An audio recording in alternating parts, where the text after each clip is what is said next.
Então, vou passar para a UFSPA, para a Juliana.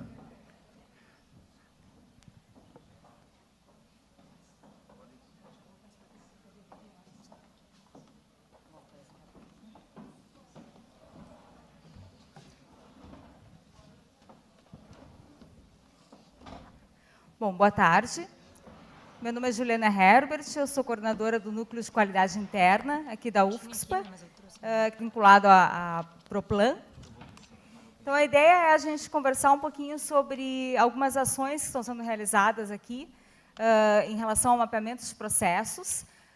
Eu assumi a coordenação em abril do ano passado, abril de 2017. Então, a ideia é falar um pouquinho sobre essas ações que foram realizadas desde então até o momento. Bom, qual foi o cenário que foi identificado assim quando nós assumimos, né, a nova gestão da reitoria também assumiu em março, nós assumimos aí em abril. Então, o que foi o panorama encontrado aqui em relação à gestão por processos, né? A gente encontrou assim, um cenário no qual tinha uma questão de retrabalho, alguns processos que não eram muito conhecidos, né? Processos sem donos definidos, a gestão por processos muito associada à questão da certificação, mas sem um valor agregado muito claro para as pessoas. Então, assim, esse foi o nosso primeiro grande desafio, né, assumindo o NQI, o Núcleo de Qualidade Interna, foi apresentar a ideia de gestão por processos, de mapeamento de processos, como algo que realmente poderia agregar valor na vida das pessoas, não como algo simplesmente, né, para ser feito porque se pede por uma portaria, alguma diretiva superior. Daí, no dia 24 de maio de 2017, foi realizada uma edição do Diálogos com a Reitoria, que foi uma iniciativa, então, como eu disse, dessa nova gestão, né, no qual então, eram realizados vários eventos sobre vários tópicos, propostas novas, sobre algumas questões que estavam sendo discutidas como universidade. E um deles foi no dia 24 de maio de 2017, que foi a questão de mapeamento de processos. E aí, nesse mapeamento, nesse evento, né, do Diálogos com a Reitoria, é que nós apresentamos a nossa proposta, que é o que eu vou apresentar aqui para vocês, que está sendo realizada. Tá? Então, foi uma proposta, inclusive, relacionada com o novo objetivo do NQI, que é, então, apoiar a comunidade acadêmica da UFSPA na implantação da gestão por processo na universidade, para que seja possível trabalhar de forma mais otimizada, gerando maior valor e aumentando a qualidade de trabalho e de vida das pessoas envolvidas. E aqui nós temos toda a nossa grande equipe.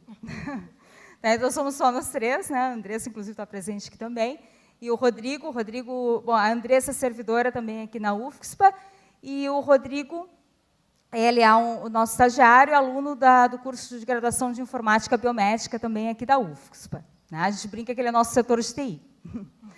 Então, bom, mas a ideia justamente era apresentar essa abordagem de realmente agregar valor. Então, essa ideia de agregar valor com qualquer ação que fosse realizada foi algo muito enfatizado desde o início de todo esse trabalho. Então, nada deveria ser feito simplesmente porque tinha que ser feito, porque algum método diz que deve ser feito, alguma portaria diz isso, mas sim deve agregar valor. Tá? E foi um trabalho, assim, está sendo, na verdade, novamente, um trabalho muito interessante que está sendo realizado, porque daí, a partir daí, nós realizamos uma série de ações com a comunidade acadêmica, e, desculpa, voltando ao slide anterior, sempre com essa ideia de apoiar a comunidade. Então, assim, a ideia do Núcleo de Qualidade Interna não é que nós vamos mapear processos de um determinado setor. Nós não mapeamos processos, só os do próprio NQI. Daí, sim, nós mapeamos. Né? Mas nós apoiamos a comunidade com atividades, por exemplo, de formação, né, atividades de orientação, para que, então, as próprias pessoas que fazem parte da comunidade tenham condições de fazer o mapeamento de processos.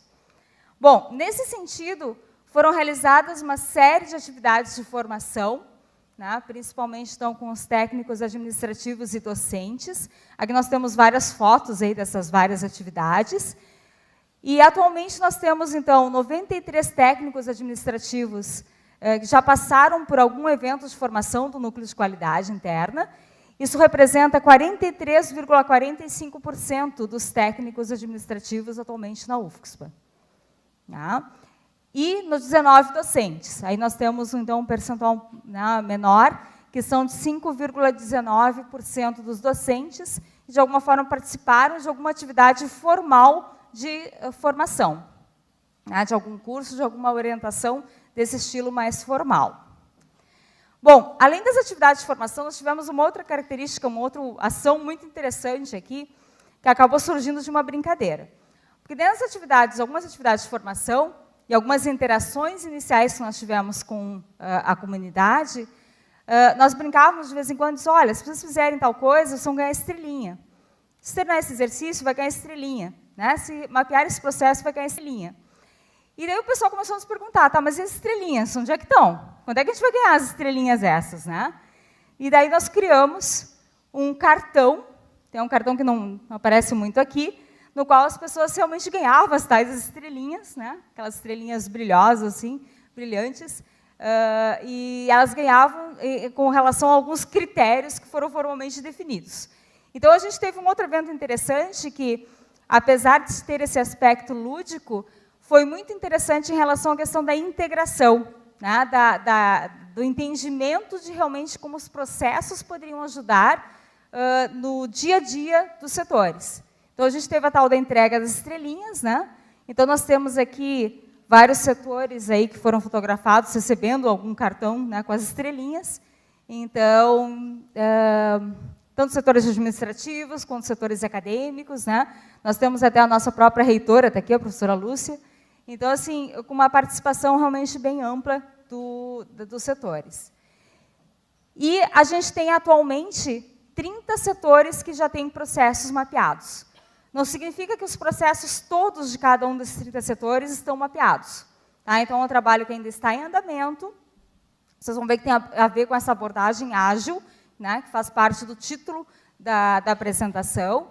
Mas os 30 setores já têm um trabalho em andamento que já tem todo um caminho aí percorrido em relação ao mapeamento de processos. Bom, mas assim, o que é essa história da abordagem ágil? A abordagem ágil, na verdade, é uma abordagem de gestão por projetos, é também utilizada em desenvolvimento de software. A minha formação é na área de informática, eu sou professora aqui, inclusive, no curso de informática biomédica. Mas a ideia do ágil, ele pode ser aplicado de uma forma mais ampla e está sendo aplicado aqui no contexto de gestão por processos. Essa ideia da filosofia ágil é que nós estejamos sempre pensando na questão de valor, ou seja, entrega de valor constante. Então, a gente não tem ações nas quais a gente diz, olha, pessoal, vamos fazer esse trabalho que daqui a 6 meses vocês vão ver que isso vai ser legal. Não, é alguma coisa que, né, em pouco tempo, em poucas semanas, no máximo em 1 mês, já vai reverter em valor, que seja perceptível às pessoas.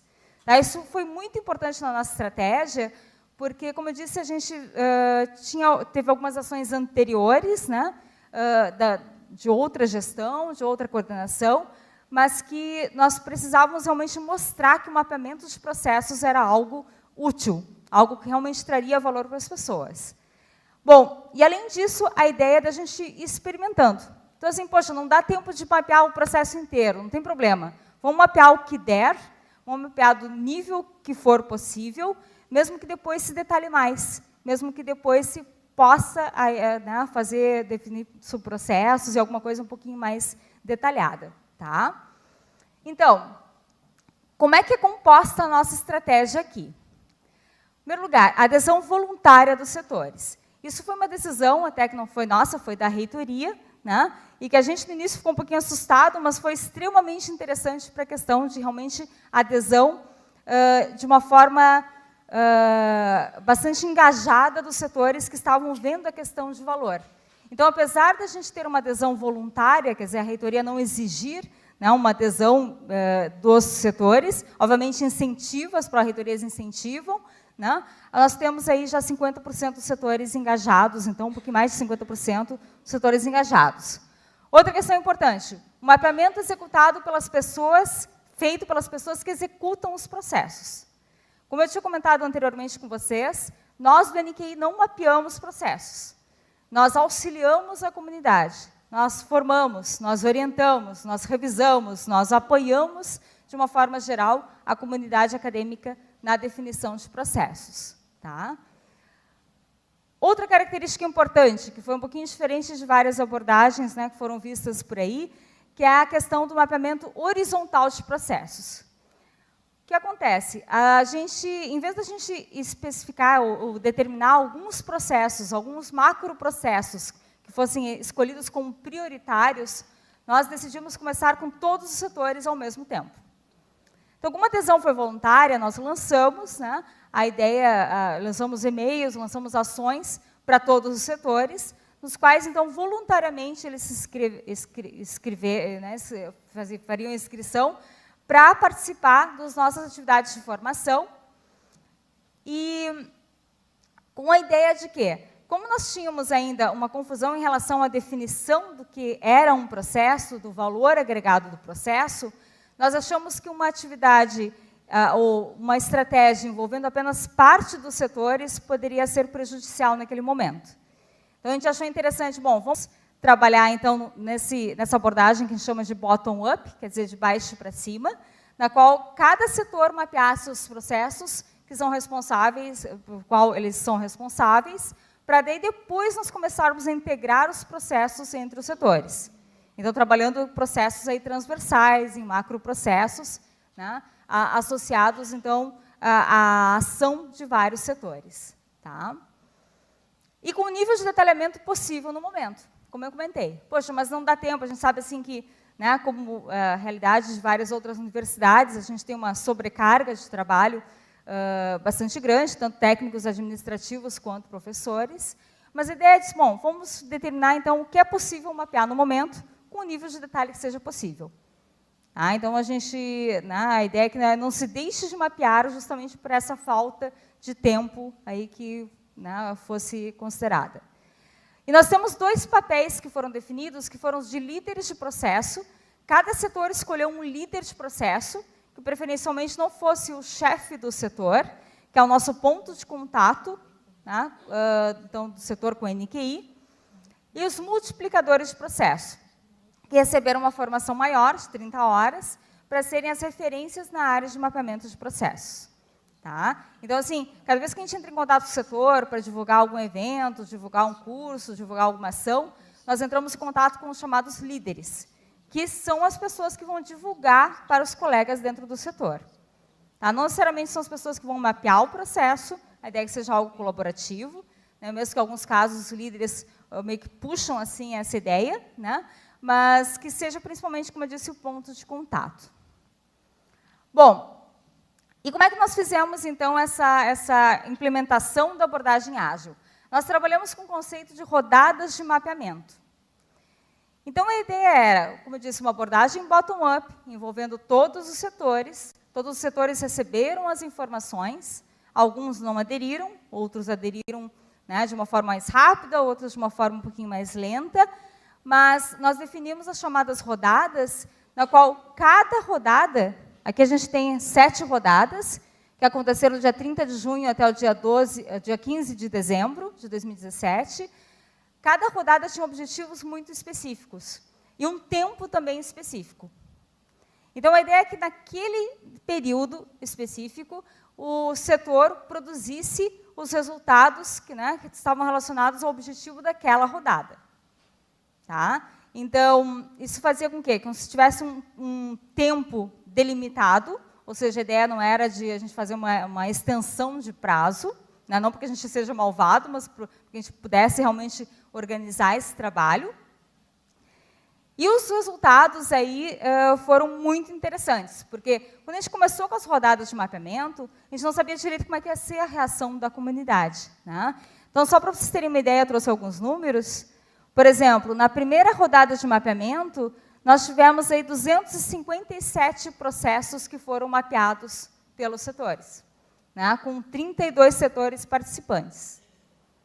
Então, cada processo desse, a gente entregou um template, né, um modelo de descrição de processo, e nós revisamos essas descrições, demos o feedback, então os processos eram novamente revisados pelos setores e entregues novamente para o NQI. Tá? cada setor também fez uma lista de serviços, que era uma lista no qual especificava, então, qual era o seu objetivo e quais eram os processos que faziam parte do setor.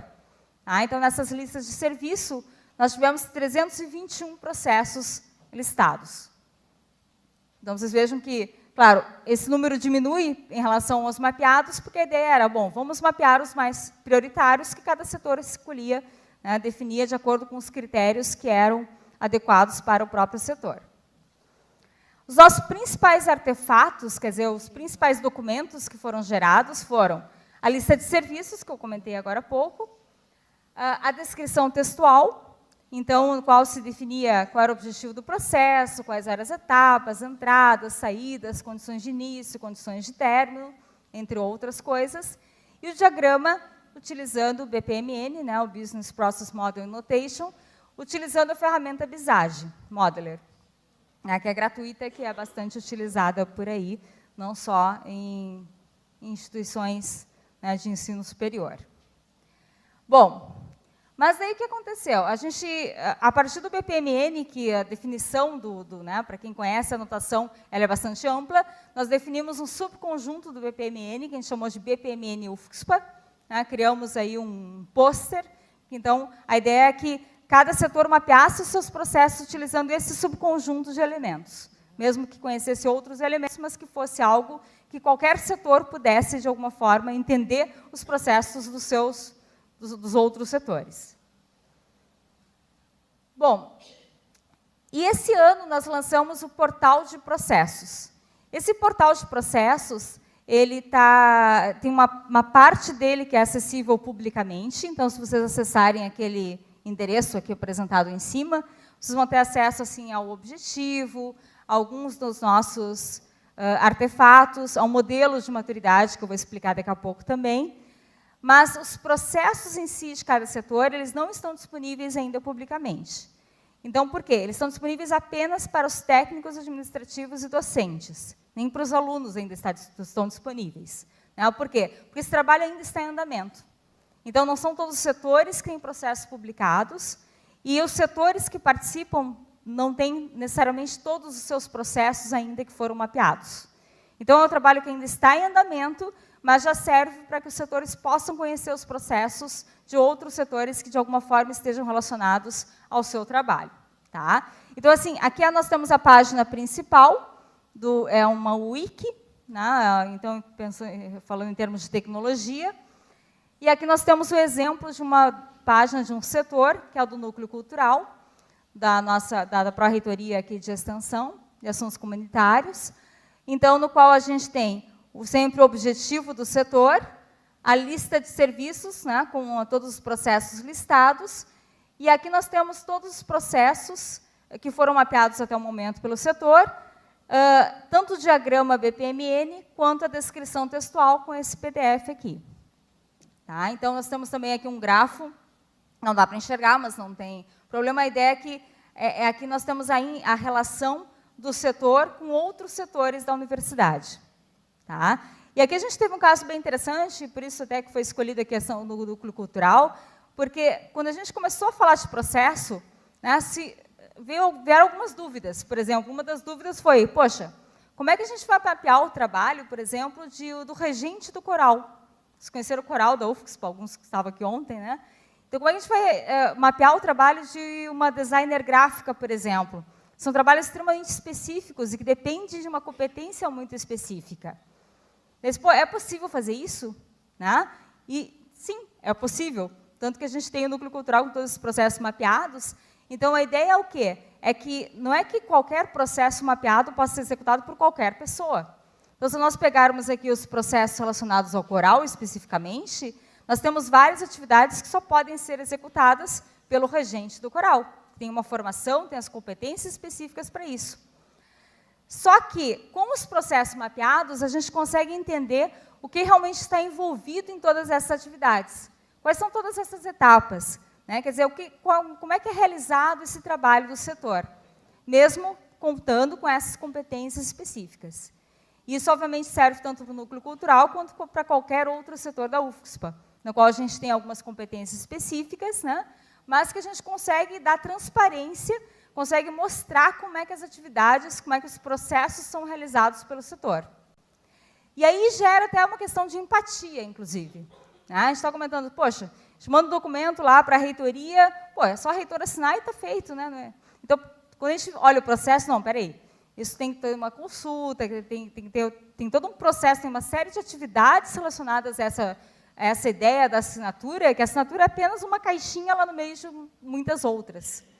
Tá? Então, isso serve também para que os setores conheçam o trabalho de outros setores e se gere uma integração também mais adequada. Quer dizer, a ideia de que daquilo que eu faço, ele tem um certo impacto relacionado ao trabalho de outros setores, em relação ao alcance de um objetivo maior. Bom, então, assim, em novembro, né, nós temos 195 processos que foram publicados já no nosso portal. Todos eles têm uma descrição textual e o diagrama, esse BPMN completo. Tá? Então, nós já temos essa publicação, não, como eu disse, ainda, né, não são todos os setores, têm os processos publicados. Vocês conseguem aqui observar assim, um aumento que ocorreu aqui, a gente está falando de meses aqui de 2018. E por que esse número é menor do que aquele número que eu tinha apresentado anteriormente, lá de 2017, em relação às rodadas? Porque nas rodadas de mapeamento, a gente começou com uma descrição apenas textual, e a gente foi aumentando a complexidade da descrição dos processos. Então, aqui a gente já tem processos que são muito mais completos, são mais complexos em relação à própria apresentação. Tá? Então, por isso, claro, os setores tiveram que fazer também uma priorização. Bom, daí o que aconteceu? A gente teve esse trabalho em 2017, teve o lançamento do portal agora em 2018, mas algo que estava, digamos, de alguma forma, nos desafiando, era a ideia de que nós somos 3, trabalhando tempo parcial no núcleo de qualidade interna, e nós temos aí 57 setores, né, mapeados no organograma aqui da universidade, alguns que já estão bem adiantados no trabalho de mapeamento de processos, outros que não começaram ainda e outros que estão no meio do caminho, em várias partes desse caminho. Então, a gente tinha que encontrar uma forma de otimizar esse trabalho. E agora que a gente já conhecia melhor a comunidade em relação à resposta a esse trabalho, então nós tínhamos que encontrar uma forma também de mostrar o caminho completo, e não ir lançando as tais rodadas de mapeamento. Qual foi a forma que nós encontramos? Nós elaboramos um modelo de maturidade de mapeamento de processos. Existem outros modelos de maturidade de mapeamento de processos na literatura. Por que nós não utilizamos um da literatura? Porque nós queríamos um modelo que fosse bastante adequado, digamos, à nossa realidade aqui. Né? E que pode também ser adequado à realidade, inclusive, de outras universidades. Mas que, em vez de falar assim, olha, a gestão de riscos, por exemplo, ela tem que estar bem definida. A gestão, né, por exemplo, a gestão superior ela tem que dar apoio, dar incentivo. Em vez de nós termos esse tipo de critério, nós decidimos ter critérios mais claros, mais específicos, que nós pudéssemos, de uma forma mais objetiva, verificar se ele era atendido ou não. Bom, nesse sentido, então, nós fizemos, né, elaboramos. Esse modelo está disponível lá no portal, publicamente, para quem quiser ter acesso. Tem um documento que é o guia de aplicação do modelo. A formação dele nós temos 8 níveis de maturidade, nível 0 até o nível 7. E cada nível de maturidade é composto por um conjunto de critérios, e cada critério tem um checklist associado. Como eu disse, uma aplicação bastante objetiva. É ou não é? Né?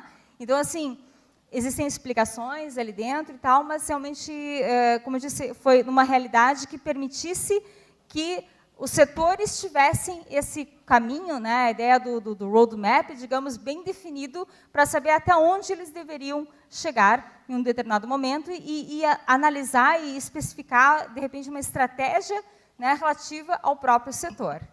Tá? Nós temos aqui o selo de maturidade, então, que é recebido pelo setor, uma vez que ele seja avaliado. Na verdade, é uma coisa bastante nova. As avaliações elas vão acontecer semestralmente, então 2 vezes por ano, em abril e setembro. Nós temos um processo todo de avaliação, que também está disponível lá no portal. Aqui é só um macro processo, depois cada caixinha dessa se abre todo um processo mais detalhado. Então, cada avaliação é composta por uma pré-avaliação, que é feita através de análise de documentos, uma avaliação in situ, no qual a gente visita o setor e faz conversas, faz entrevistas, né, que são mais realmente conversas mesmo com o setor, e depois, então, uma pós-avaliação, no qual se gera toda a questão de feedback. Então, para isso tudo, a gente está utilizando uma ferramenta, um aplicativo que foi desenvolvido pelo próprio NQI, né, na verdade, pelo Rodrigo, nosso setor de TI, como eu estava brincando com vocês, né?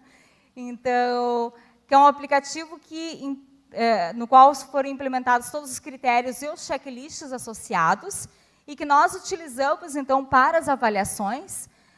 Ele está ligado a uma base de dados, isso nos permite também gerar relatórios de uma maneira um pouco mais rápida, né, fazer essa análise multiusuária, então, nós 3 do NQI podemos estar avaliando o mesmo setor ao mesmo tempo, e os dados sendo sincronizados, né? Isso também garante que uma rapidez na aplicação do nosso processo, garante uma segurança também dos dados, pelas características da base de dados utilizada, e principalmente um histórico de tudo isso que está sendo feito. Então, a gente está cuidando muito para que esse histórico seja preservado e que possa estar disponível, eventualmente, para outras gestões, para outros momentos do núcleo de qualidade interna e da universidade como um todo. Então, a primeira avaliação ela está sendo realizada no momento.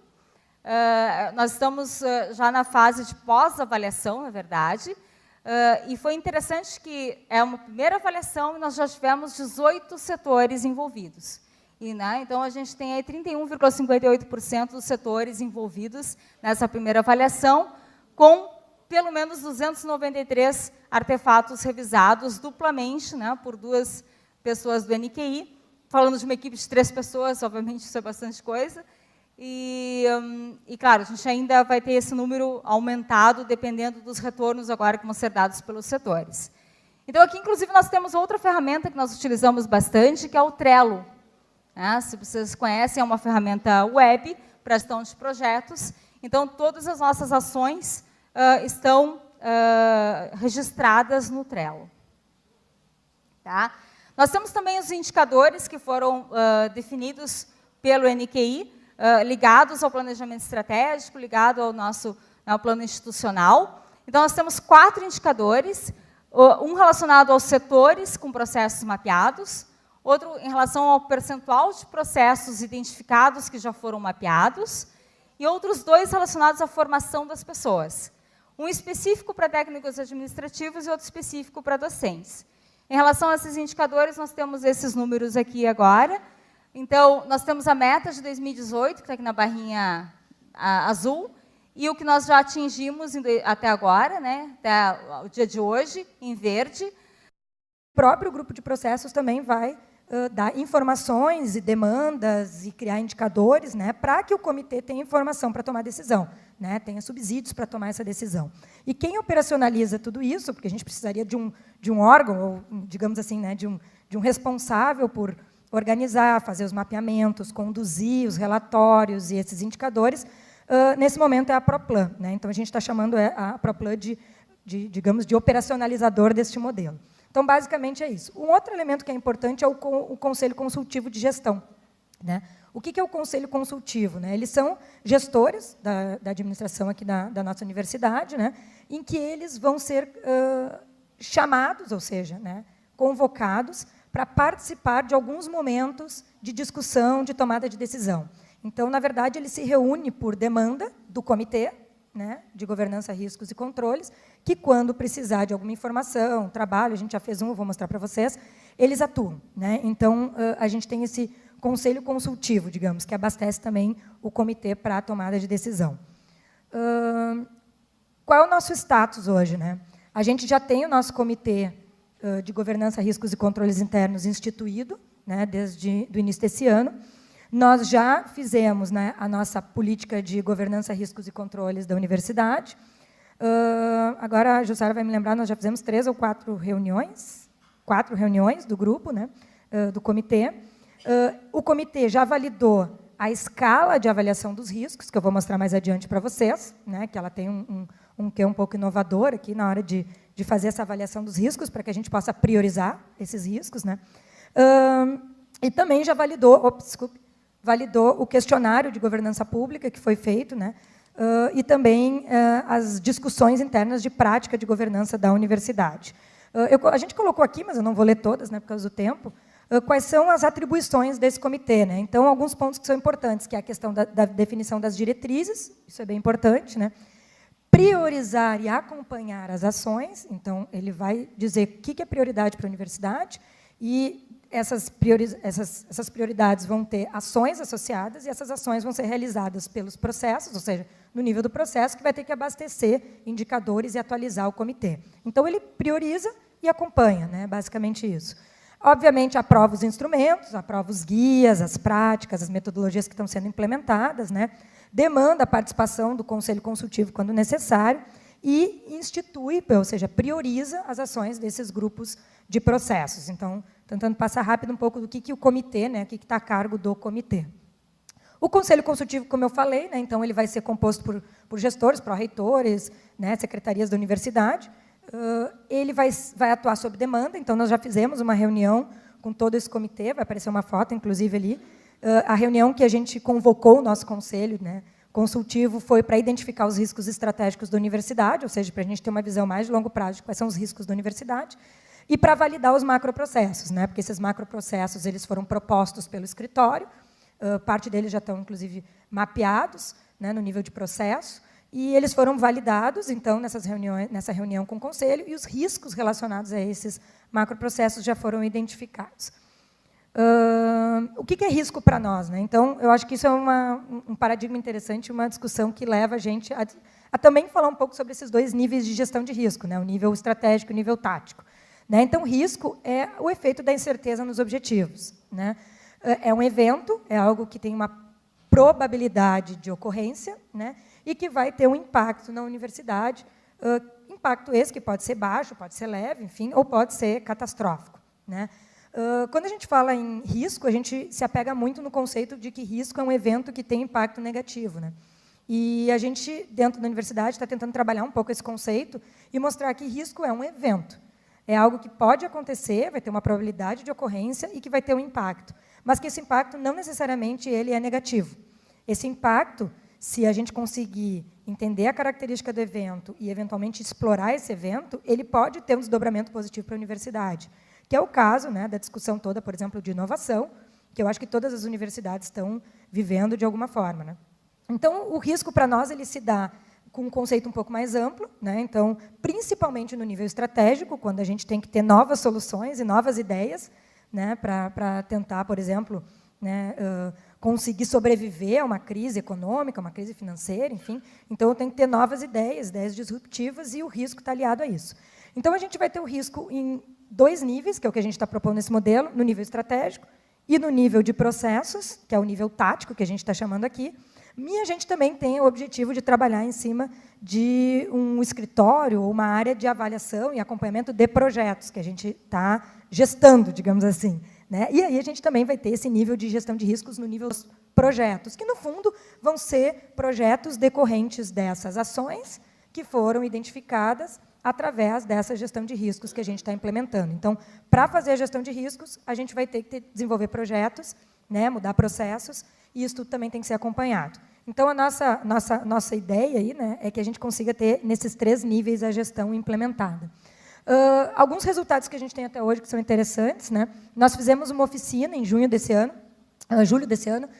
com todo o Conselho Consultivo. Né? Então, aqui nessa foto, a gente tem o nosso pró-reitor, o reitor e a vice-reitora, né, e vários outros colegas que participaram, para identificar os riscos estratégicos da universidade, ou seja, na verdade, capacitar todo mundo em conceitos de governança, de risco, de processos também, e identificamos aí 61 riscos estratégicos para a nossa universidade nessa primeira rodada. Né? Não muito contente só com esse resultado, o que a gente fez? Né? Nós fizemos uma revisão dentro do grupo, porque a gente tem que padronizar a nomenclatura, né? A gente tem que criar um padrão de dicionário de riscos, para que a gente possa, no fundo, a gente viu que o risco ele afeta vários processos. Né? Então, nós fizemos reuniões por macroprocesso, né, onde a gente instigou aquelas pessoas que já tinham participado do primeiro, né, a repensar, a pensar mais estrategicamente, à luz dos objetivos do macroprocesso, à luz de qual é o produto, de quais são os principais serviços e os objetivos da universidade, que pensassem riscos, né, eventos que poderiam afetar o atingimento desses nossos objetivos. Então, com isso, a gente saltou para 122 riscos, né, que foram consolidados, e hoje a gente ainda está trabalhando nessa lista, a gente está numa lista aí de 75 riscos, né, porque a gente tem riscos de toda a natureza, desde coisas de infraestrutura até questões econômicas, financeiras, acadêmicas, de gestão, né. Então, os riscos são classificados em várias categorias, né. E agora o nosso próximo passo é passar para o comitê essa lista para que eles façam as priorizações à luz dos objetivos da universidade e que, então, os riscos priorizados eles sejam agora desdobrados em ações e em ações prioritárias nos grupos de processo, que a Gabi vai falar. Por curiosidade, também a gente trouxe a nossa matriz de risco. Essa é a matriz de risco que o comitê já validou. Essa matriz de risco, a gente vai avaliar o impacto, a probabilidade de ocorrência do risco e uma terceira dimensão, porque geralmente o risco é avaliado de duas dimensões, né? O risco ele é crítico quando ele é muito provável de acontecer, ou ele é muito impactante, ou a combinação das duas coisas, né? Então, a gente sempre avalia risco sob essas duas óticas, né? Probabilidade de ocorrência e impacto. Aqui a gente teve que trabalhar um pouquinho mais, porque, bom, o risco ele pode impactar em poucas pessoas gravemente, ou em um impacto leve, mas em toda a comunidade acadêmica, isso é grave. Então, a gente acabou criando uma matriz, né, uma escala aqui, em que a gente tem 6 tipos de impacto, ou seja, a gente avalia o impacto que aquele risco pode trazer para a formação de pessoas, para a produção de conhecimento, a contribuição ao bem-estar social e ambiental e a contribuição ao desenvolvimento econômico, que, no fundo, são os principais objetivos da universidade, né? A gente está traduzindo, né, os objetivos da universidade nessas dimensões de avaliação. E o risco também ele vai ser avaliado também na questão dos processos de apoio, a sustentação financeira da universidade e a qualidade do ambiente de trabalho dos servidores, né? Então, se eu tenho um risco que vai afetar, né, a saúde dos meus servidores, né, ele é crítico, eu tenho que avaliar, né, se ele tem um impacto alto e uma probabilidade relativamente média alta, eu tenho que olhar isso, né? Então, no fundo, a gente tem uma escala, não vou ler ela aqui, né, mas a gente tem uma escala de 1 a 5, uma escala de 5 pontos, né, em que o comitê gestor vai avaliar o grau de impacto que aquele risco pode trazer nessas dimensões.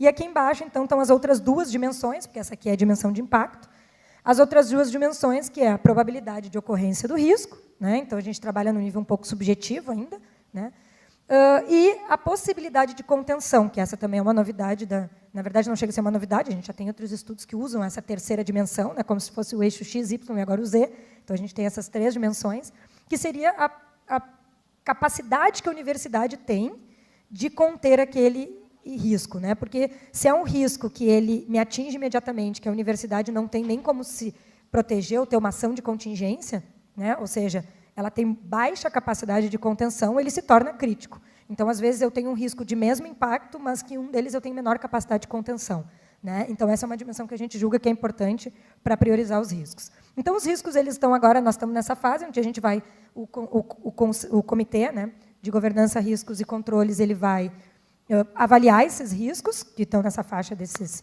70 riscos, dividido em mais ou menos 8 categorias, vai prisar as ações e vai definir diretrizes para os grupos de GP, né, os grupos de processo, trabalharem em ações para tentar mitigar ou explorar, em caso que a gente entenda que há uma oportunidade naquele risco, como a gente está defendendo aqui, para que a universidade, enfim, né, consiga ter cada vez mais sustentabilidade, que entregue cada vez mais aquilo que tem que entregar à sociedade, né, que é qualidade, pesquisa, ensino e extensão, no nosso caso. Então, basicamente, esse é o nosso modelo, esse é o nosso desafio, para não estourar o tempo, né, Gabriela? A gente queria complementar um pouco, e a Gabriela vai falar um pouco sobre o nível tático, né? Então, o nível estratégico, que vai dar as diretrizes, e aí a gente desce, né, para o nível tático, que é onde está a nossa visão por processos. Então, tá, boa tarde, pessoal. Falar um pouquinho, então, dessa parte de processos, antes de entrar direto no GP, com case de suprimentos. Vou retomar aqui, então, o que é a gestão de processos, né? Deixa eu ver só onde aponta aqui. Então, o que a gestão de processos ela prega? Que os processos, que a gente chama de processos de negócio, são o centro de uma organização. Então, são o centro da universidade. E tudo que acontece dentro da universidade, os outros elementos de gestão, eles têm que estar integrados através dos processos. Então, tem a minha estratégia, que vai ser executada através dos processos, as pessoas, os sistemas, os riscos, a infraestrutura, os recursos financeiros são alocados aos processos. E por que aos processos, não às áreas, que seria a visão diferente que é funcional? Porque são os processos que geram os produtos e serviços, ou seja, eu não combinei com o TCU hoje de manhã, mas são os processos que geram valor para a sociedade. Então, a gestão por processos, ela traz essa visão de geração de valor. Então, é o meu foco, ponta a ponta, toda a minha cadeia aqui, até eu entender e focar na geração de valor para a sociedade. Então, por que a universidade existe? Qual é o valor que ela tem para a sociedade dentro desse nosso contexto?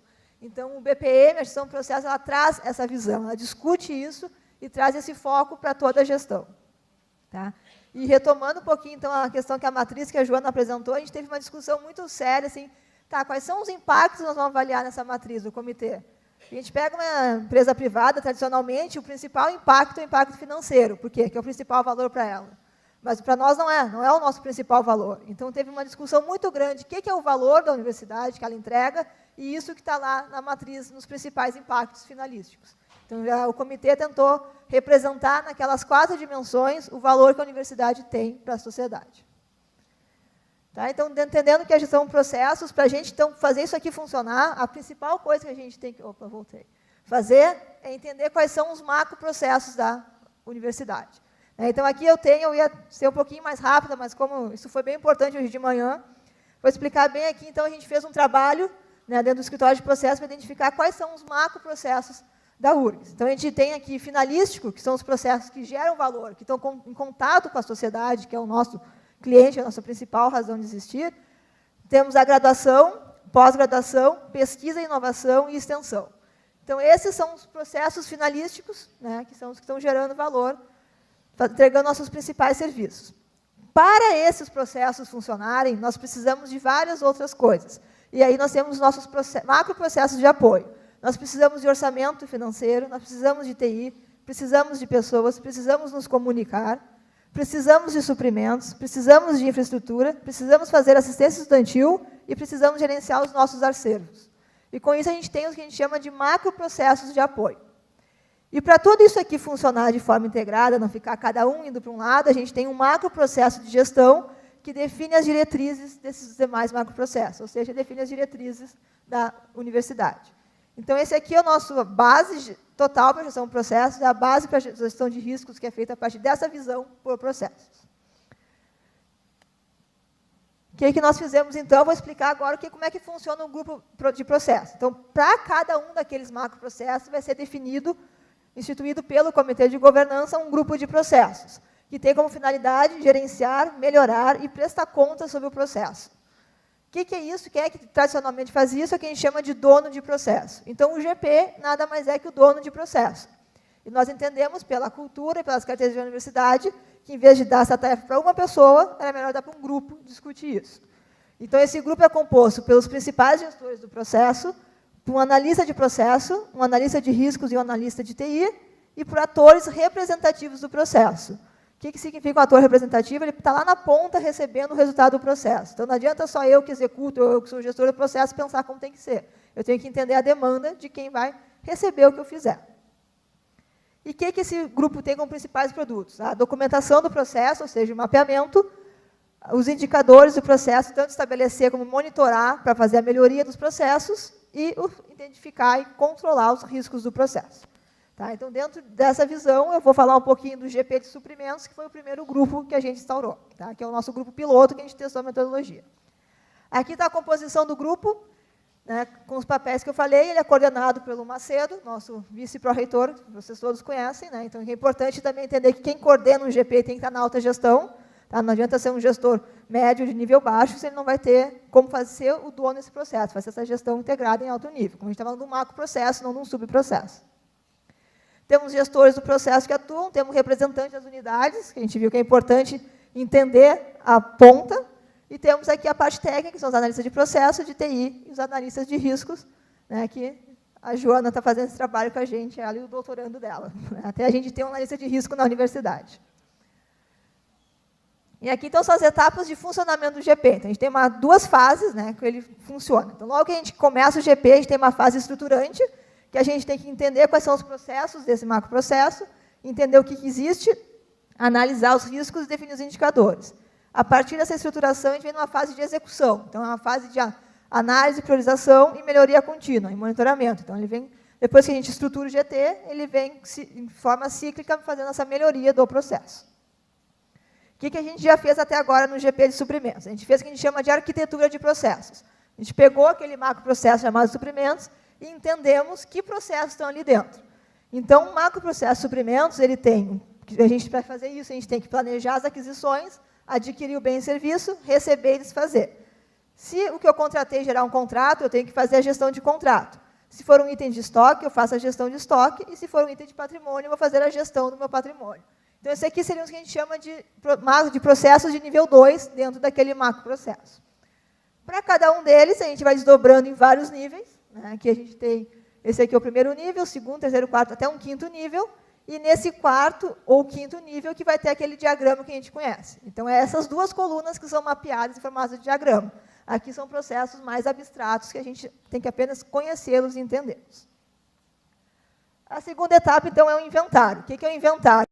É o que já existe. Nós não estamos começando o processo do zero. Ele já roda, às vezes, há 30, 40, 50 anos na minha universidade. Eu tenho que entender que sistemas eu tenho, qual é a legislação que ele tem que atender, quais são os processos que eu já mapeei, ou que algum servidor já mapeou, eu tenho que guardar na gaveta dele, eu tenho que conhecer, e que ações de melhoria estão em andamento. Né? Porque muita gente já está fazendo muita coisa, eu tenho que integrar todas as ações dentro do GP. Feita essa etapa, a gente passa para a parte de análise de riscos. Então, que a primeira questão é identificar quais são os riscos desse processo, olhando para os riscos estratégicos prioritários. Então, a gente pega aqueles riscos prioritários, conversa com o GP, faz um brainstorm, levanta, e chegamos a uma lista de riscos para o macroprocesso de suprimentos. Tendo essa lista, a gente faz análise, a gente roda ele dentro do GP na matriz, avalia esses riscos aqui na matriz e identifica quais são os principais riscos do macroprocesso de suprimentos. A gente identificou que o principal é a interrupção de contrato. Então, esse seria o risco número 1 do macroprocesso de suprimentos. A quarta etapa de estruturação é definir os indicadores para acompanhar. Com base no que a gente faz isso, então, quais são os indicadores que me mostram como o processo está. Então, por isso que eu tive que entender como ele é. E quais indicadores vão me ajudar também a monitorar os riscos. Juntando essas duas informações, a gente fez essa lista de indicadores que estão em fase de implantação. Então, nós estamos estudando como implantar esses indicadores. Tendo tudo isso, a gente passa, então, para a parte que a gente chama de funcionamento, que é a melhoria contínua. A gente vai fazer agora uma análise do principal risco. Então, a gente pega o risco de interrupção de contrato, identifica todas as causas desse risco. Então, o que são coisas que, se acontecerem, vão gerar o meu risco? A gente faz uma lista das causas. Né? O meu risco é o evento, a causa é a fonte do risco. A gente fez um mapa de causas até chegar nessas laranjas, que são as causas raízes. Tendo as causas raízes, nós identificamos ações, né, possíveis ações. Então, quais são as ações que a gente pode fazer para eliminar a causa, diminuir a probabilidade dela ocorrer. E fizemos, então, uma matriz de priorização das ações, né, que a gente avaliou principalmente o impacto da ação, o tempo de implantação e o investimento necessário. E, com isso, nós chegamos a 4 ações principais para serem feitas nesse GP. Então, identificamos que a definição de atribuição dos atores do processo, sensibilização sobre o planejamento de aquisições, definir diretrizes de aquisições, e uma que não é uma ação nas causas, mas é o controle e após a interrupção do contrato. Então, eu também posso atuar para evitar o efeito do risco. Então, aconteceu o risco de um contrato interromper, eu tenho que, qual é o meu efeito? Eu ficar desabastecido. Então, eu posso ter um controle ali dentro. Né? Então, interromper o contrato, o que eu faço para não chegar ao desabastecimento? E hoje, então, essa fase que a gente está do GP, né, a gente está executando essas ações, monitorando as ações, monitorando os indicadores e monitorando esses riscos. Aqui algumas fotinhas das reuniões que a gente faz, né, então todo mundo comprometido. Aqui a gente tem a analista de processo, a gente tem os atores do processo, tudo trabalhando em cima desse GP. Então, aqui tomando, né, esse aqui é o nosso modelo. Então, a Joana apresentou aqui como é que é o modelo, como é que o comitê de governança funciona, o conselho consultivo, e eu mostrei, então, esses GPs. Né, a gente fez os suprimentos como piloto, consolidando esse método, a gente vai, a partir das prioridades dos riscos, definir os próximos GPs de processos. Trazer para vocês, então, aqui qual é a estrutura, né, que a gente criou dentro da Proplan para conseguir fazer com que isso funcionasse, né? Então, dentro da Proplan, a gente tem um departamento de gestão integrada, que a gente trabalha com planejamento, está incorporando a questão de projetos, o escritório de processos, a indicadores de análise de dados, e agora incorporamos também a função de governança e riscos, né? Então, é uma equipe dedicada à gestão da universidade. E aqui é uma dica, pessoal, se não tiver uma equipe, por menor que ela seja dedicada a isso, não adianta começar a fazer que não vai para frente. Tá? Então, tem que ter alguma parte técnica dando esse suporte, que é o que a Proplan faz aqui. Então, tá, isso que a gente queria apresentar, aqui está o nosso e-mail, qualquer dúvida também podem mandar, e aqui está todos os membros do GT de Riscos. Obrigada.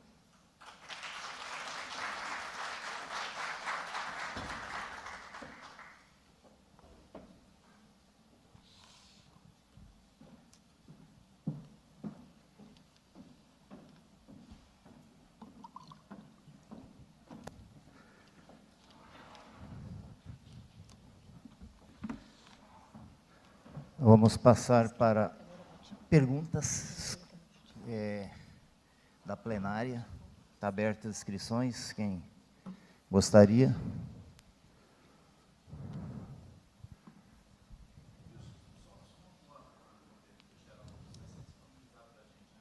Vai. Eles deixam, fica no, amanhã está no sistema, na página do Forplat. Denise, UNB.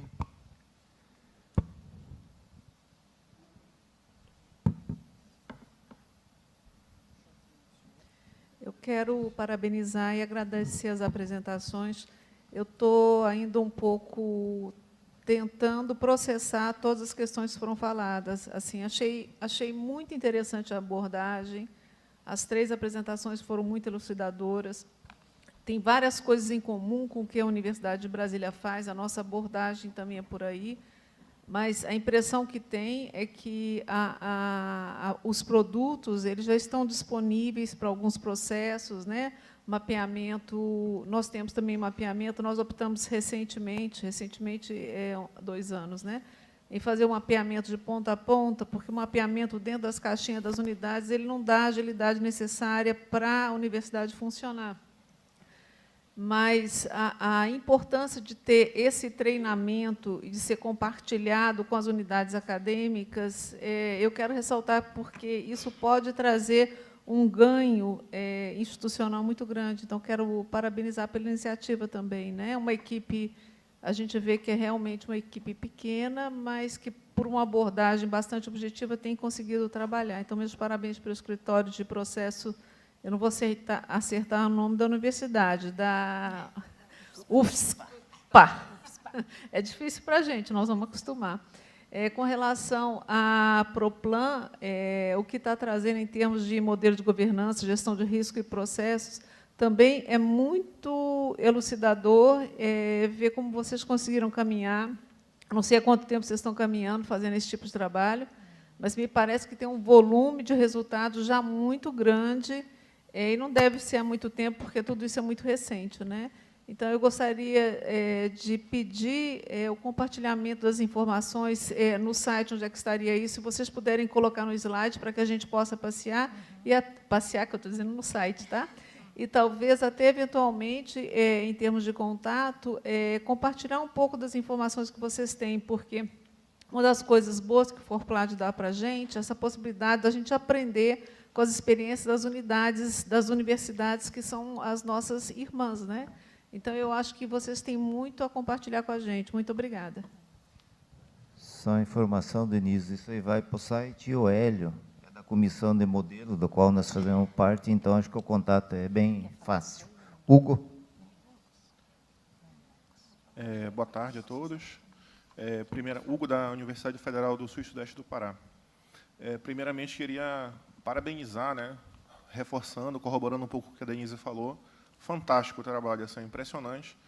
A Unifespa tem só 5 anos, né, a gente está iniciando os primeiros passos, né, nessas áreas de mapeamento de processo, de gestão de riscos, e é interessante, é fascinante ver, né, o quanto a gente ainda pode abordar, né, dar uma diretriz muito interessante para a gente, por onde a gente pode trabalhar, né. Então, queria começar a falar, registrando, né, essa questão, né.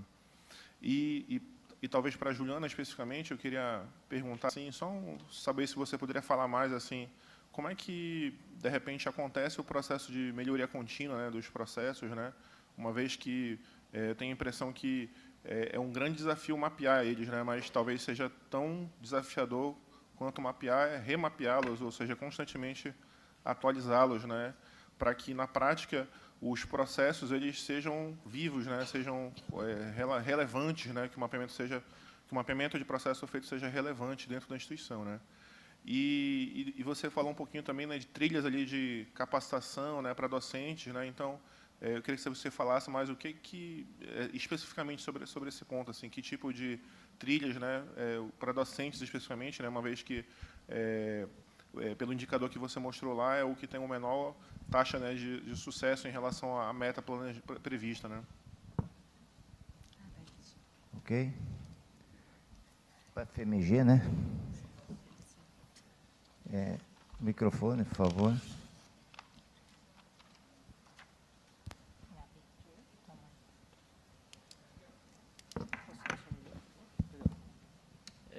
Eu queria fazer uma pergunta com relação não sei se vocês, eu não vi nenhuma colocação nesse sentido, mas com relação ao plano de integridade, como é que vocês estão tratando, se vocês estão tratando com um plano separado ou em conjunto.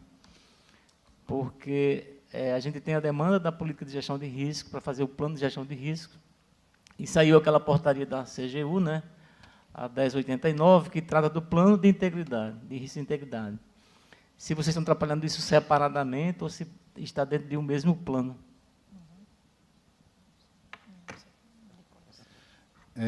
Sou Maurício Freire, da UFMG, Belo Horizonte.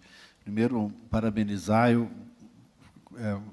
já fazendo eco aos colegas aqui, né, pelo quão avançado está o trabalho de vocês, muito legal, e realmente a gente quer ver o que a gente pode aprender com isso aí. Mas eu quero trazer uma pergunta para vocês, né, que até estava olhando aqui se o TCU ainda estava aqui, mas já foram embora.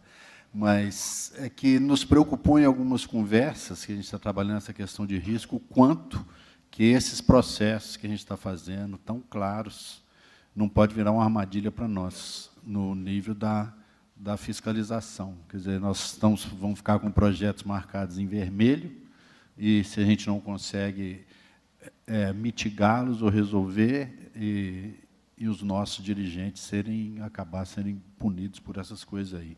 Então, eu não sei se vocês pensaram, se isso é só uma paranoia nossa, mas é minha paranoia mesmo. Eu fui ver se vocês já tinham ido embora, mas eu acho que é uma questão que eu sei que está preocupando. Tudo bem.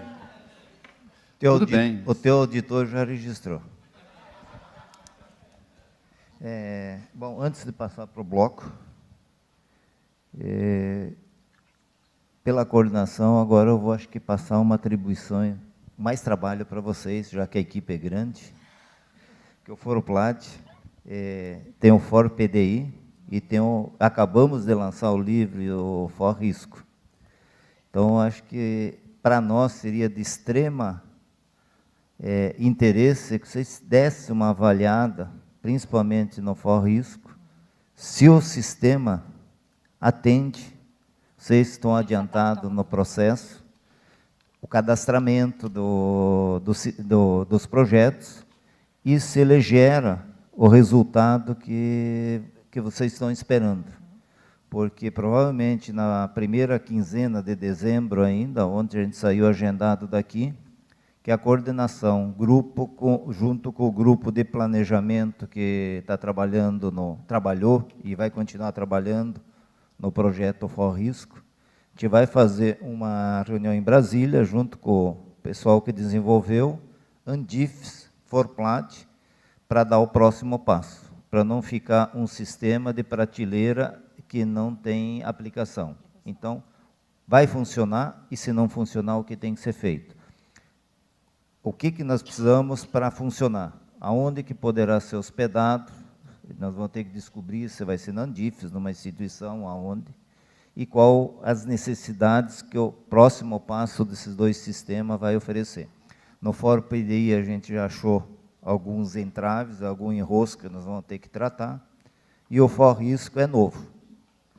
eu acho que ele deve ser mais amigável com o Fórum PDI, porque ele é menos complexo. O PDI é mais complexo, de avaliação de projeto, execução e tal. Então, vou deixar, antes de passar para as respostas, não tenho pergunta nenhuma para vocês, vou deixar uma missão e uma colaboração com o Forplad. Quem vem para casa acaba arrumando o serviço aqui. Então, através do Hélio e do Leandro, que é os nossos contatos, a gente vai voltar a conversar com vocês. E quem sabe, nessa reunião em Brasília, se vocês tiverem um posicionamento, uma análise, a gente pode levar alguém de vocês para participar com a experiência de quem está na ponta.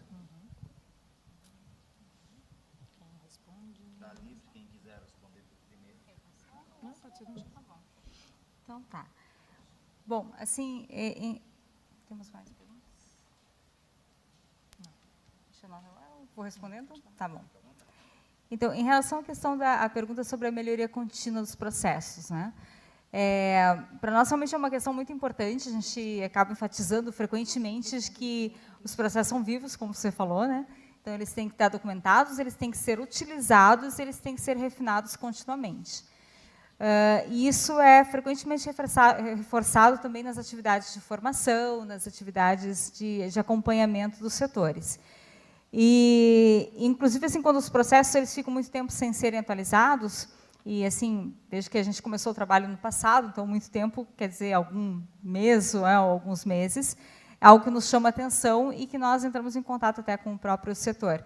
Então, assim, o que a gente tem visto é que, realmente, os setores eles têm atualizado, eles têm utilizado. A gente chama atenção dessa ideia de, olha, vai executar alguma atividade, verifica se o processo realmente está refletindo aquilo que aquele processo deveria refletir, né? E outro ponto importante é que nessas avaliações do M3P, do nosso modelo de maturidade de mapeamento de processos, nós temos vários critérios relacionados ao uso do processo, ao conhecimento do processo pelas pessoas que fazem parte do setor, então, para que a gente possa garantir também que não é apenas uma pessoa ou duas pessoas que conheçam os processos, né? E que elas realmente avaliaram, revisaram os processos, estão avaliando-os de uma forma crítica, né?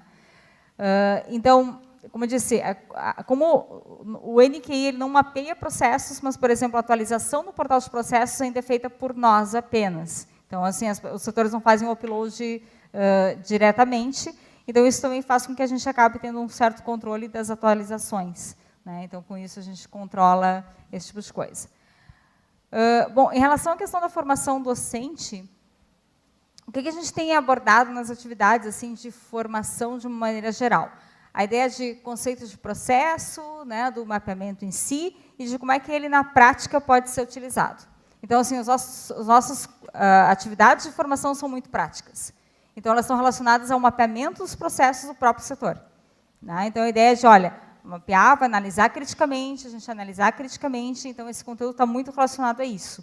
O que a gente está fazendo especificamente em relação à questão docente é trabalhar um pouquinho com a gestão por processos, não só pensando administrativamente na universidade, né, tanto academicamente quanto setores administrativos, mas para que alguns docentes se identifiquem até um pouco mais. Inclusive, por exemplo, a gente tem um trabalho agora que está sendo realizado com uma professora da área de reumatologia, no qual está se mapeando os processos do ambulatório de reumatologia aqui da Santa Casa, e que está sendo utilizado, então, esse mapeamento, inclusive didaticamente nas disciplinas de reumatologia lá no curso de medicina, tá? Então, esse é um dos exemplos, né? Então, a gente faz com que isso se mostre que o mapeamento de processo, gestão por processo, pode ser algo que não é só administrativo, né, mas que pode ser utilizado em várias outras áreas, e que, com isso, inclusive, chama atenção da parte administrativa, especificamente para docentes, né? Bom, em relação ao plano de integridade, especificamente, a gente tem, isso é tratado por uma outra comissão, na verdade, pela Coordenação de Desenvolvimento Institucional, né, que está a Evelise aqui da Proplan, então, que coordena esse setor específico. Nós temos uma comissão de gestão de riscos, do qual o NQI também faz parte, né, que trata dessa questão, então não é algo específico do NQI, a gente colabora, mas isso está relacionado a outro setor.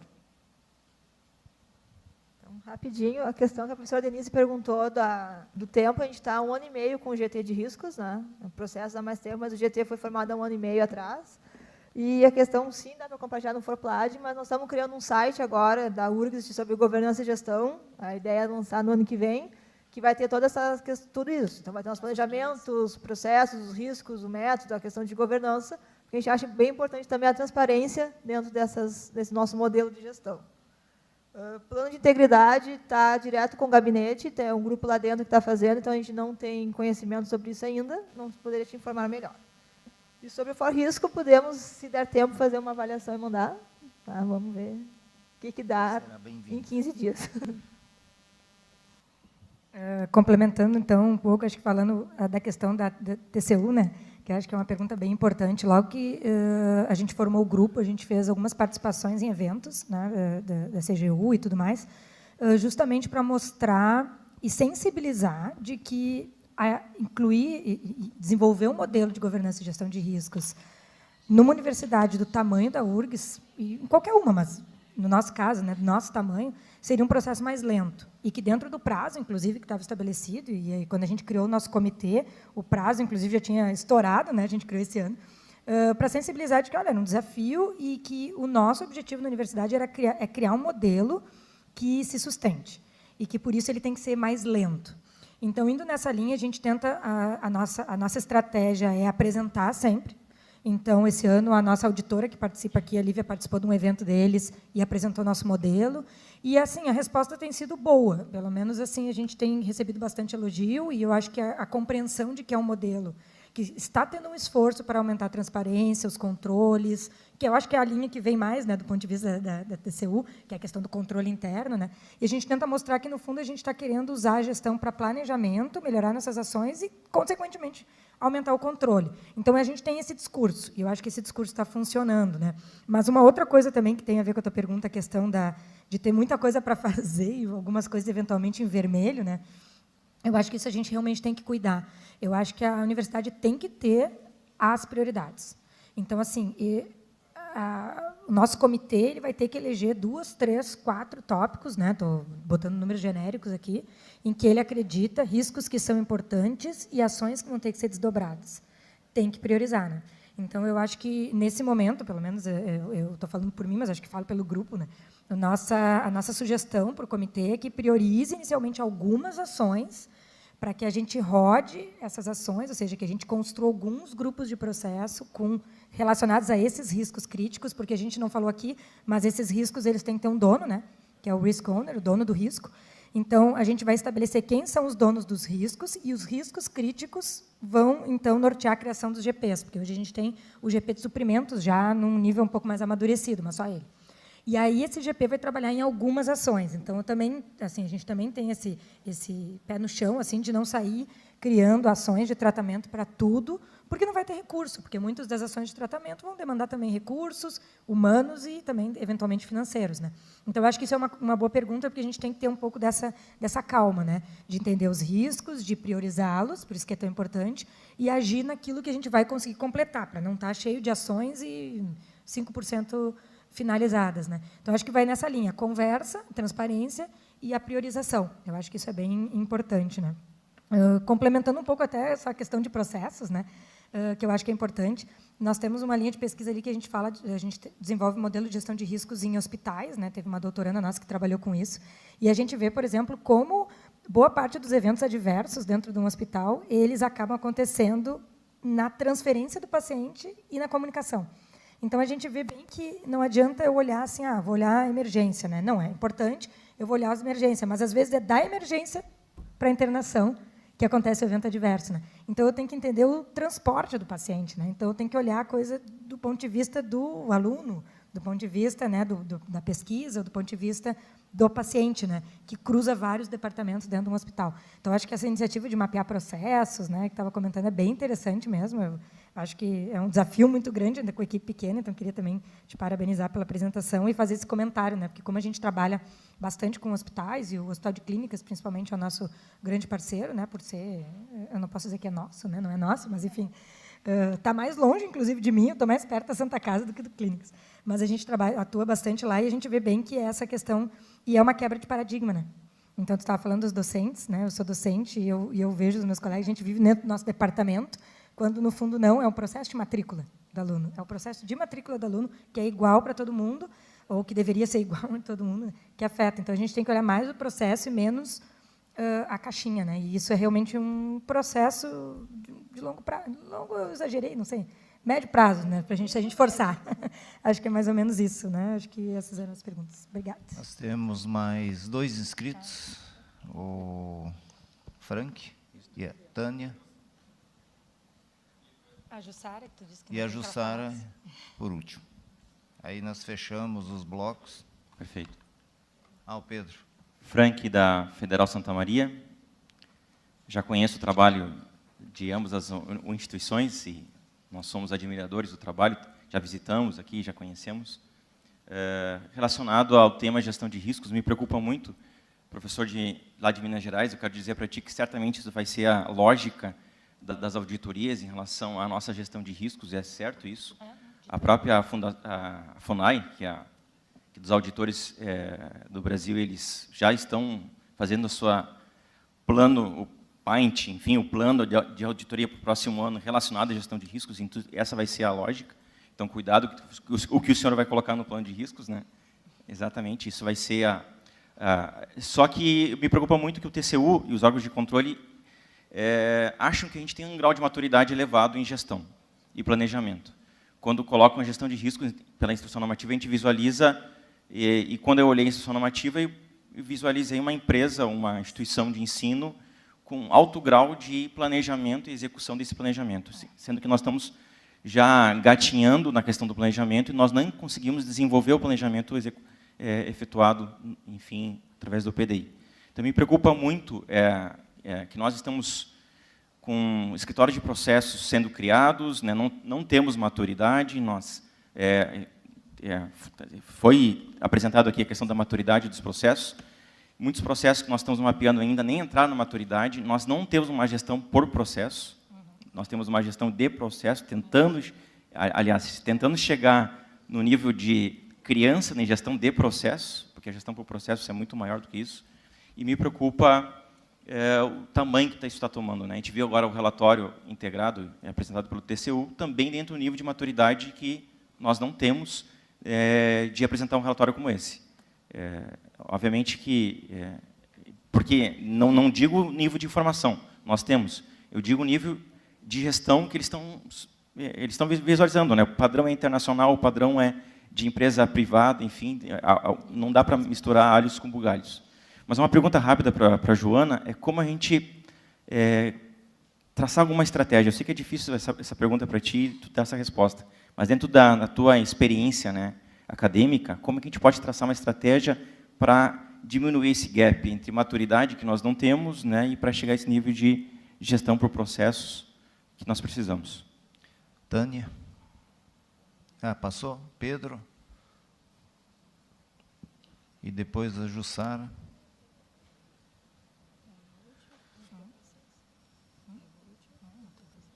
Bom, primeiro, agradecer a apresentação, dar os parabéns. Queria fazer uma pergunta como professor e outra pergunta como dublê de administrador, né? Quando nós estamos na gestão, como pró-reitores, acabamos aprendendo um pouco sobre isso. Eu fiquei, primeiro, sobre o aspecto do administrador, né?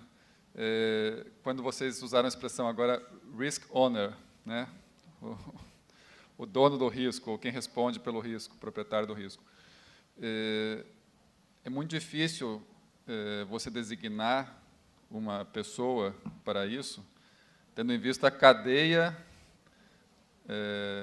de articulação dos riscos, que, em última instância, está associado ao movimento do capitalismo global, ao valor das commodities, né, ou emenda do teto dos gastos, né, e etc., etc. Então, a minha preocupação é quando a gente vai ao micro-risco e subestima o macro-risco, né, e o grau de instabilidade que nós temos e a dificuldade que nós temos de ter controle sobre todas as variáveis, sobretudo das maiores variáveis, né? Então, há variáveis orçamentárias, legais, de pessoal, mesmo de autonomia universitária, várias delas estão sendo cada vez mais fugindo das nossas mãos, né?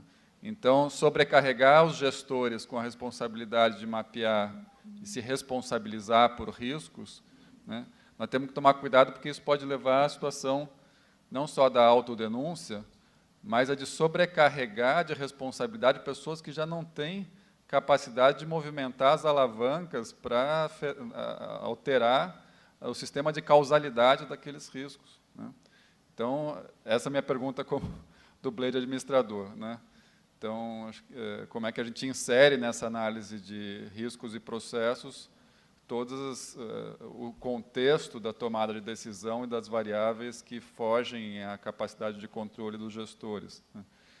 Como professor, agora pensando quem está lá na ponta, na sala de aula, na pesquisa, na extensão, uma parte desse linguajar que a gente utiliza de administração nos assusta, né? A gente já conversou aqui nos intervalos, quando se fala em modelo de negócio, quando se importa de uma maneira crítica uma forma de administração de empresas privadas, né? Então, acho que primeiro a gente tem uma distinção entre setor público e setor privado.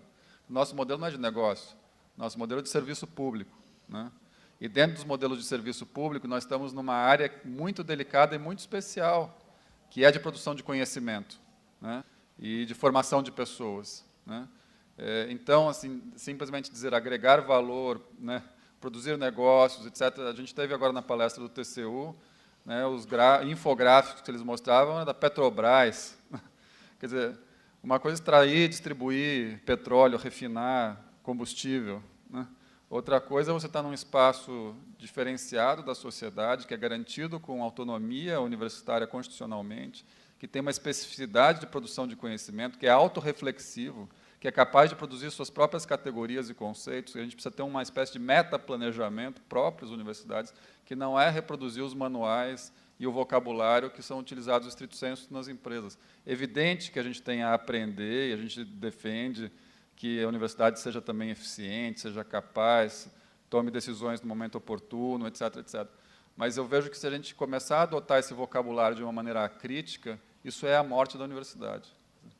O princípio e a ideia da universidade como espaço de produção de conhecimento não pode ser enquadrado nesses modelos de gestão de negócios, né? A universidade não é gestão de negócios. Mesmo que o setor privado transforme o conhecimento em negócios, nós estamos aqui para garantir que o conhecimento ainda é fundamental para o desenvolvimento humano. Acima de tudo, é um bem intangível, que não pode ser transformado em negócio e mercadoria estrito sensu. Eu sei que vocês não falaram nesses termos, mas o fato de uso desse linguajar, da gente naturalizar isso, sobretudo dentro do nosso fórum, né, aqui eu queria problematizar um pouco.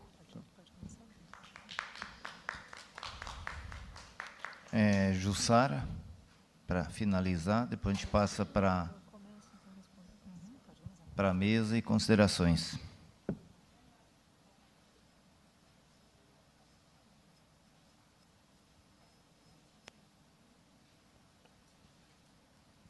A minha manifestação é para o moderador da mesa. O moderador falou sobre análise do for riscos e que vai ter uma reunião na Andifes para discutir o software, hospedagem, infraestrutura, desenvolvimento do software livre. Eu sugiro fortemente que convidem o Colégio de Gestores de TI da Andifes para fazer essa discussão conjunta. Não, isso aí vai ser a primeira reunião para a gente dar um norte para onde que a gente vai. Tá, é que norte de TI sem a área de TI junto, vocês podem correr o risco de decidir coisas que são inviáveis dentro das universidades. Então, eu fortemente sugiro que o colégio esteja junto para apoiar vocês. Ok, obrigado. Tá, vou começar então, de trás para frente com o Pedro. Pedro, concordo contigo, acho que a ideia não é aplicar nada da empresa privada, né? Acho que a nossa matriz ela traz bem esse exemplo, né? A matriz de risco ali, questão do impacto, a gente põe a sociedade financeira como algo de apoio, né? Claro, a gente tem que ser sustentável financeiramente, mas não é a nossa finalidade como universidade nem um pouco, né? Talvez, então, a gente possa pensar em adaptar o linguajar, acho que isso, sempre se pensar num modelo de gestão, vamos dizer, um modelo de gestão, acho que cabe a uma universidade, a gente tem que pensar na cultura dela, Os termos, negócio e valores, não são vinculados somente a dinheiro, e nem em termos acadêmicos. Acho que tem essa cultura, então, essa questão do senso comum, que valor é dinheiro, que negócio tem que ter dinheiro. Se a universidade entende isso na sua gestão, ela deve adaptar o nome. Tá? Acho que é bem importante usar nomes que a universidade se sente confortável, que as pessoas da universidade entendam e que não traga confusão com o setor privado. Porque, realmente, é outro propósito, é outra questão. A gente tem que pegar esses modelos e, certamente, adaptá-los não só por ser pública, mas por ser uma universidade, que é um ambiente complexo, um ambiente de autoconhecimento, que tem um propósito que é diferente de um setor público que emite uma carta para o cidadão. É totalmente diferente, é uma complexidade muito maior que essa. E tem um impacto na comunidade que ele está muito maior também. Então, a gente tem que adaptar, a gente tem que entender os termos que as pessoas entendem isso. Tá? Então, se ficou meio valor ali, a gente não entende como financeiro, mas se isso é interpretado como financeiro, a gente tem que repensar os nomes. Tá? Mas acho que essa questão do entender o que a universidade faz, ela tem que refletir nos modelos. Tá? A nossa matriz de risco ela demorou bastante para sair, justamente que a gente refletisse isso. O que a universidade faz, o que é o impacto da universidade. Então, não tem aqueles impactos tradicionais, imagem, financeiro, nem sei mais o que eu... Nem me lembro mais, a gente está tão agora usando essa... que a gente queria isso. A gente tem no nosso comitê uma pessoa da área de educação justamente para trazer essa visão constantemente nas decisões da universidade e nos modelos que a gente está implantando. Mas é bem apontado isso, acho importante todo mundo que for implantar um modelo de gestão pensar nisso também. Complementando, então, a gente tem algumas perguntas aqui, indo nessa também. A terminologia é uma coisa bem delicada, né? O COSO, que é um modelo que norteou a normativa, né, que a gente tem aqui, é o modelo COSO, todo mundo deve conhecer ele. Ele basicamente foi, né, Ctrl+C, Ctrl+V, todo o modelo COSO está ali como referência para a gente implementar. O nome dele é Enterprise Risk Management, né, gestão de risco corporativo. Então, assim, dentro da minha linha de pesquisa, a gente sempre chama assim, a gente nunca mudou o nome. Dentro da universidade, a gente chama de gestão estratégica, enfim. A gente está adaptando nomes, bem do que a Gabriela está falando, mas, no fundo, o conceito está ali, né? É um conceito de que tu tem que gerenciar melhor, criar planejamento. Por exemplo, planejamento é uma coisa que nem as privadas, às vezes, têm muito bem, né? A gente está falando aqui, mas que é importante também na área pública. Então, eu acho que, dentro de uma empresa pública, né, a gente pode ter que ter o cuidado, talvez, de como que a gente vai passar, para não passar a impressão de que o valor é diferente, acho que é mais ou menos isso que a Gabriela falou, mas, no fundo, a gente está falando de práticas de gestão e de conceitos que são os mesmos, na minha visão. Né? Por exemplo, o dono do risco, né, ele não é uma pessoa que vai ser a responsável por evitar que aquele risco aconteça, né, porque não tem como fazer isso quando a gente pensa, né, em questões macroeconômicas. Mas ele é a figura que vai acompanhar as ações que, eventualmente, foram deliberadas em relação àquele risco. Né? Então, se ele foi um risco estratégico e foi feita alguma ação interna da universidade para tentar evitar, talvez, o efeito daquele risco, para melhorar algum dos parâmetros da universidade, alguém tem que ser responsável, e essa é a minha visão pessoal, né, de que o acompanhamento seja feito, né, porque o comitê ele vai receber, né, ele vai receber a informação de que aquilo está ou não está sendo executado. Então, alguém tem que ser responsável por acompanhar. Então, não é que ele seja responsável por evitar aquele risco, porque tem muita coisa que é inevitável, né, mas sim por acompanhar que as eventuais ações relacionadas a ele sejam implementadas. Né? Então, acho que é mais ou menos dentro desse conceito. Vindo um pouco dentro dessa discussão, né, de quem que é o responsável, e aí eu acho que o Frank também fez a pergunta sobre a questão do planejamento, uma pergunta difícil, né, porque como é que a gente implementa? E, assim, não sei se eu estou sendo meio pessimista, mas assim, a gente tem que criar essa maturidade. Né? Então, nós vamos ter que criar maturidade nos processos, tem que ser um processo, por isso que eu acho que tem que ser lento e orgânico, e moldado para o perfil da universidade, né? O tamanho dela, enfim, e o corpo técnico que ela tem para ajudar a fazer isso, porque isso também vai influenciar muito. Né? Nós temos um grupo que a gente se reúne bastante, inclusive, né, para tocar tudo isso, e talvez seja um privilégio, né, que a gente tenha conseguido reunir um grupo de pessoas que tenham tempo para dedicar, para pensar e para costurar tudo isso. Então, assim, a universidade vai ter que ver se é uma prioridade, tentar estruturar uma equipe para fazer isso, e planejar dentro do tempo que aquela equipe vai ter. Né? E eu acho que é uma questão de tempo. Não sei, não vejo outra saída, a não ser adquirir essa maturidade. Né? Só caindo que a gente aprende, né, a se levantar, Eu tenho um filho de 3 anos, então eu vejo que realmente vai ter que aprender com o tempo algumas coisas, né? E algumas coisas não vou ser eu que vou conseguir ensinar. Então, acho que vai ser mais ou menos nisso, né? E que vai bem na linha do que tu comentaste do TCU também, da auditoria baseada em riscos, né? A nossa estratégia de trazer também a auditoria para perto da gente é porque a gente sabe que a auditoria da nossa universidade também já tem esse pensamento. Eles já têm, inclusive, todo o guia, né, deles de auditoria baseada em riscos. Então, a gente tem que alinhar, né, o modelo com que a gente vai ser auditado, a forma como a gente vai ser auditado, com as informações que a gente vai ter que dar, né? E acho que isso é bem importante, é um movimento que veio para ficar, concordo contigo. Acho que é um desafio que, né, que está posto, assim, que a gente não tem muito mais como fugir, né? E a questão do planejamento, que é outra, né, eu estava falando aqui, que é uma questão que eu acho que é crítica, né? Nós temos que desenvolver e amadurecer o nosso planejamento, e aí vai também um pouco na linha do For Risk, do For PDI, né? Eu não sou especialista, né? Eu não pude ver a apresentação do For Risk que eu estava em aula, mas no final as coisas vão conversar, né? Porque se tu tem um planejamento, tu tem riscos que estão relacionados a esses teus objetivos, que desdobram o teu planejamento, né? Então, de alguma forma, essas duas questões elas também vão se cruzar lá na frente, elas têm que se cruzar, né? Então, a gente tem que pensar também um pouco de como operacionalizar isso, né, que eu acho que é a grande questão. E acho que era mais ou menos isso, né? Agradeço. Considerações? Assim, só complementando, né?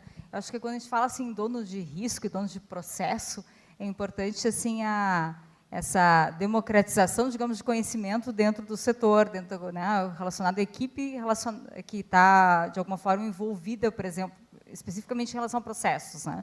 Então, por isso, até estava falando naquele nosso modelo de mapeamento, a gente tem algumas questões específicas de conhecimento, realmente, das pessoas do setor, como eu tinha comentado, em relação aos processos, em relação a como é que eles foram documentados, como é que eles estão sendo mantidos e tudo isso. Né? Então, é extremamente importante. Né? Isso faz também com que, ainda mais nós, que nós somos uma universidade relativamente pequena, né, aqui a UFSPA, mas que, ao mesmo tempo, tem todas as pró-reitorias, tem todos os serviços. Então, assim, não quer dizer que a nossa complexidade também seja diminuída em relação à quantidade de alunos, em relação à quantidade de professores, etc. Né? Então, é importante que, dentro do setor, esse trabalho seja otimizado, as pessoas precisam conhecer todo o trabalho realizado e não individualizado, né, em relação a alguns processos. Uma outra questão importante, acho que tu falaste, né, em relação à questão de gerar valor, né, que a gente falou muito de gerar valor, a gente fala continuamente.